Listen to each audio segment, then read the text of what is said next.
सुनी भगवान अरे जन बिहान होखती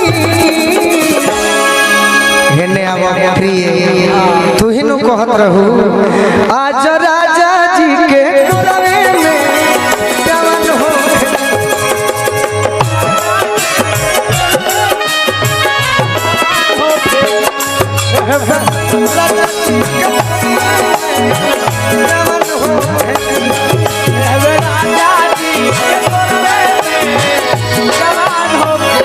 अरे तेरे याद में यूं ही जिया करेंगे ऐसे कर रही हो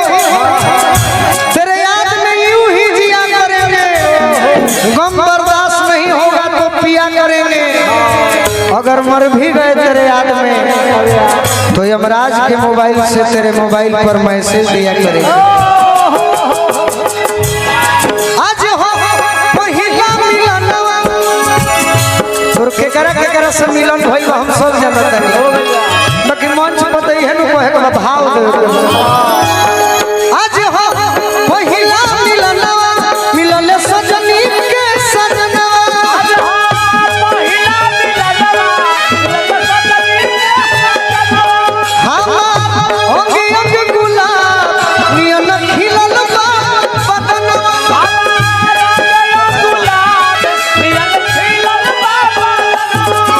सुनी सुनी भगवान जन बिहान होखती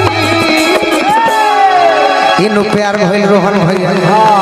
एह बे राजा जी के कोरवे में जवान हो राजा जी के कोरवे में जवान हो एह बे राजा जी के कोरवे में जवान हो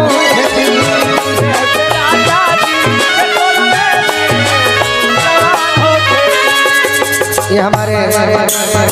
देश के जवान हमारे रमाशंकर भैया न है और ये दिलीप भैया आप लोग जहाँ भी रहिए डटे रहिए ए पूजा तनी भाव में तब लड़की कही भिखारी भैया उहे धुन हो तनी ए जनी घुंघुटा हटाई हमर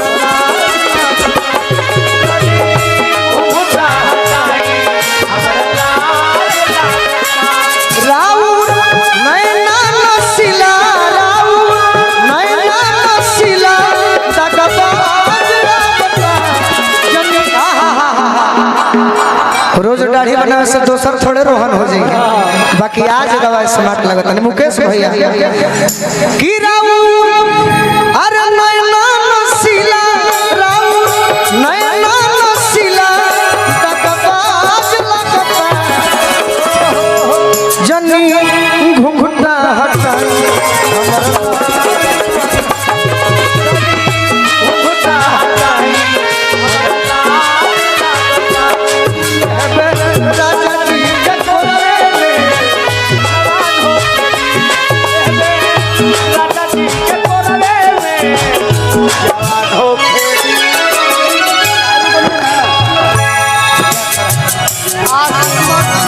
दफनाए जाते हैं तो जिंदा पाए जाते हैं कोई कहता जला दो कोई कहता बना दो वाह वाह प्यार के कितने मारे हैं आशिक मरते नहीं दफनाए जाते हैं काव्या आशिक मरते नहीं दफनाए जाते हैं कब्र खोद कर देखो जिंदा पाए जाते हैं बाकी हम मौगा प्रेमी ना है धोखा दे मारम बोले ही मेरा छितरा जाइए एह राजा जी के कोरवे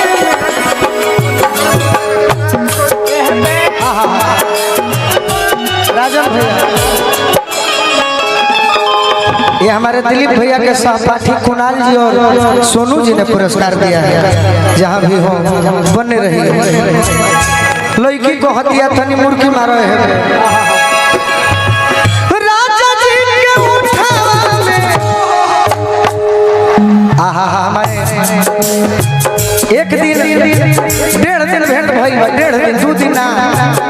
1.5 दिन से कहता है कि 2:30 बजे रात में और वही दिन हमारा सत्येंद्र मामा के पूरा परिवार हमारे गांव को आई एगो प्रोग्राम रखाई और वो प्रोग्राम में इतना प्यार दुलार मिलल कि वो आजे ना जब तक सांस रही हमेशा याद रही। हमारा सत्येंद्र मामा हमारा के पुरस्कार भेजौले बनी। अब पुरस्कार के काम नहीं अब खाली प्यार आशीर्वाद देवे के बाद। राजा जी के उठावा में अरे मुर्गी ना हो तनी भोजपुरी के ओरिजिनल मार जैसे भोजपुरी में मुर्गी कपार में चुरुकी